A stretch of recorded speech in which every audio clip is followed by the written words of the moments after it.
अस्सलाम वालेकुम। पाकिस्तानीज़ इन कुवैत की जानिब से हम जाबरिया ब्लड बैंक में कुवैत पाकिस्तान ब्लड डोनर्स की 24th कैंप में आए हैं और ये तंजीम काफ़ी मुतहर्रिक है और ये एक साल में 2 दफ़ा ऐसे कैंप्स का इनेकाद करती हैं। इस कैंप को जनाब हाफिज़ शबीर साहब ने स्पॉन्सर किया है और वो चेयरमैन भी हैं इस तंजीम के। और जैसे कि मैं अपने हर प्रोग्राम में कहती हूँ कि हमें परदेश में रहते हुए पाकिस्तान के इमेज के लिए काम करना चाहिए। जिस तरह भी हमें पॉसिबल हो हमें पाकिस्तान का इमेज बेहतर बनाना चाहिए और ये तनाज़ीम जो है ब्लड डोनेशन की, ये पाकिस्तान के इमेज को बेहतरीन बनाने में एक अहम किरदार अदा करती हैं और इसलिए हम ऐसी तनाज़ीम का हमेशा से पार्ट रहे हैं, हमेशा हम आते रहे हैं। तो हमारी ख़वातीन इस सिलसिले में काफ़ी कारगर और काफ़ी एक्टिव रहती हैं। तो आज हमारे साथ एक यंग जनरेशन मौजूद हैं। क्या नाम है आपका? अस्सलाम वालेकुम। अस्सलाम वालेकुम। आप कैसी हैं? क्या नाम है आपका? हादिया नासिर। हादिया नासिर। जैसे कि मैंने आपसे गुफ्तगू की है, आप गालिबन 5 साल से ब्लड एक्टिविस्ट हैं पाकिस्तान में और आपने यहाँ टीचिंग के शोबे से भी मुंसलिक रही हैं, तो आपको तो माशाल्लाह काफ़ी अवेयरनेस होगी ब्लड देने और ट्रांसफ्यूजन्स के बारे में ब्लड की। तो इस हवाले से आप हमारे देखने वालों को, सुनने वालों को कुछ अवेयरनेस दीजिए। जी, अस्सलाम वालेकुम। मैं एक्चुअली पिछले 5 साल से काम कर रही हूँ पाकिस्तान में और अल्हम्दुलिल्लाह मेरे पास बहुत सारे केसेस होते हैं, cancer, thalassemia, heart surgeries, pregnancies और ऑपरेशंस, डिफरेंट ऑपरेशंस, ट्रांसप्लांट वगैरह, इन तरह के सारे केसेस होते हैं हमारे पास। अभी मैं इसलिए आई हूँ ताकि अवेयरनेस फैलाई जाए ब्लड डोनेशन के बारे में कुवैत में और एक पाकिस्तान का अच्छा और पॉजिटिव इमेज दिया जाए कुवैत के अंदर।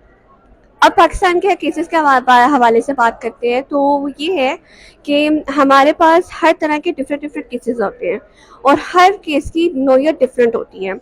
वो ये होता है कि हमारे पास जो कैंसर केसेस होते हैं वो हमें दिन में 5 बोतलें चाहिए होती हैं, मेगा यूनिट्स चाहिए होते हैं बिकॉज उनके प्लेटलेट्स वगैरह कम होते हैं और उनकी ब्लीडिंग कम होती है, ब्लीडिंग बहुत ज़्यादा होती है, तो उन प्लेटलेट्स कम होने की वजह से काफ़ी मसला होता है। तो हम लोग क्या करते हैं कि मेगा यूनिट्स ज़्यादा से ज़्यादा डोनेट करवाते हैं। आप 10 से 12 दिन के बाद मेगा यूनिट्स दे सकते हैं और फिर ये है कि आप अगर ब्लड दें तो आपको पता है कि 3 महीने में 1 दफ़ा दे सकते हैं, तो आप 1 साल में 4 दफ़ा ब्लड दे सकते हैं। जबकि अगर आप मेगा यूनिट दें तो आप साल में 27 दफ़ा मेगा यूनिट दे सकते हैं। Mega units mean platelets. It depends on height and weight कि आप का हाइट क्या है, वेट क्या है और the process takes up to 1 hour और 1.5 hour. It depends on your weight and height. जो ब्लड होता है वो आपका 15 मिनट में हो जाता है, उसका कोई इशू नहीं होता है और बाद में पीवीसी वगैरह करके उनका प्लेटलेट्स और आरबीसीज वगैरह अलग कर दिए जाते हैं, लेकिन मेगा यूनिट में काफ़ी टाइम लगता है।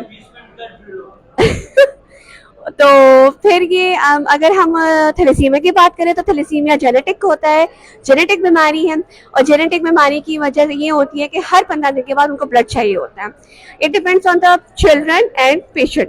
ठीक है, बच्चे का जो होता है वो महीने के बाद लगेगा, लेकिन अगर एक बच्चा है 15 दिन के बाद लगेगा, तो it depends on his condition.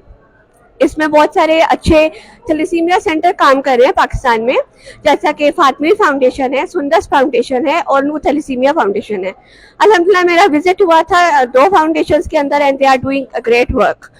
फिर बात आते हैं शौकत खानम। शौकत खानम कैंसर के हवाले से बहुत अच्छा काम कर रहा है। कैंसर केयर हॉस्पिटल है रायमंड में लाहौर, वो भी बहुत ज़बरदस्त काम कर रहा है। फिर आता है कि अगर आप कैंसर के हवाले से बात करें तो SIUT है, आगा खान है, आप उधर जाके ब्लड दे सकते हैं। फिर उसके बाद आती है उसके बाद आपके पास आती है ये PIC हार्ट सर्जरीज के बारे में। हार्ट सर्जरीज में ये होता है कि आपको 5 बोतलें चाहिए होती हैं at least for open heart surgery. फिर हम आते हैं बच्चों की कैटेगरी में, जो CHT बेबीज होते हैं। CHT बेबीज में ये होता है कि उनको पाइपर डिफेक्ट होता है हार्ट में और उनका ये जो अच्छा इदारा बन रहा है वो पाकिस्तान चिल्ड्रन हार्ट फाउंडेशन बन रहा है, जो UL के पास एक बहुत अच्छा हॉस्पिटल बन रहा है।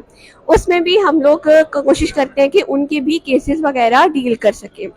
फिर उसके बाद हमारे पास आती है प्रेगनेंसी केसेस। उसमें कॉम्प्लिकेशन ज़्यादा होती हैं या कोई इशू होता है या कोई और मसले होते हैं, तो हम ये करते हैं कि उनकी भी जितनी डिमांड है कंप्लीट करते हैं। यानी लोगों को हमारे जो मिसकंसेप्शन है कि ब्लड देने से ब्लड में कमी हो जाती है या वीकनेस हो जाती है, तो जैसे कि मैं तो साइंस के शोबे से वाबस्ता हूँ, मुझे पता है कि ब्लड अपनी जो क्वांटिटी है मेजरमेंट उसको रीगेन कर लेता है। तो इस हवाले से भी आप हमारे देखने वालों को बताइए कि ब्लड देने से या ब्लड की ट्रांसफ्यूजन से, ब्लड डोनेट करने से ऐसा कुछ नहीं होता। बिल्कुल, मैं यही बताना चाहूँगी कि लोग एक्चुअली साइकोलॉजिकल इफेक्ट होता है ब्लड डोनेट करने के बाद। वो ये समझते हैं कि हमारा वेट कम हो जाएगा या हमारी कमी हो जाएगी, तो वो साइकोलॉजिकली बहुत ज़्यादा खाना खाते हैं जिसकी वजह से वेट गेन होता है। हालांकि ऐसा कुछ भी नहीं है। तो बेहतर यही है कि आप हाइड्रेटेड रहें, स्मोकिंग ना करें ब्लड डोनेट करने के बाद, 24 घंटे स्मोकिंग ना करें, 3 घंटे पहले स्मोकिंग ना करें ब्लड डोनेशन से पहले, और अच्छा खाएं, हेल्दी डाइट लें, मीट लें, आयरन लें, ताकि आपका आयरन जल्द से जल्द मुकम्मल हो सके। बाकी हाइड्रेटेड रहें, जितना ज़्यादा आप पानी पी सकते हैं वो अच्छी बात होगी। 3 महीने के बाद आप अपना CBC चेक करवाएं। If you are eligible they will allow you to donate blood. ठीक है। इसके अलावा मैं यही बताना चाहूँगी कि अब जैसे बहुत सारी फैमिलीज का इशू आ जाता है कि जब कोई भी केस आता है तो वो ये करते हैं कि किसी और का ब्लड लेना पसंद करते हैं, खुद ब्लड नहीं देते। तो पहली बात ये है कि आप अपनी फैमिली को एजुकेट करें, फैमिली में अवेयरनेस दें, फैमिली मेंबर्स को बोलें कि वो ब्लड देने के लिए आए। अपने भाई, अपने हस्बैंड, अपने बाबा, अपने मामू, अपने चचा वगैरह को कहे कि वो ब्लड डोनेट करें, देन किसी और के पास जाए। मेरे पास एक ब्लड डोनर आया था, ही सेड AB नेगेटिव का केस था डिलीवरी का। देन ही सेड कि उसका हस्बैंड भी AB नेगेटिव है, उसका भाई भी AB नेगेटिव है, but they didn't donate blood. उन्होंने ब्लड नहीं दिया, दोनों ने ब्लड नहीं दिया, ना हस्बैंड ने ना भाई ने, लेकिन उन्होंने बाहर से ब्लड डोनर मंगवा के ब्लीड करवा दिया।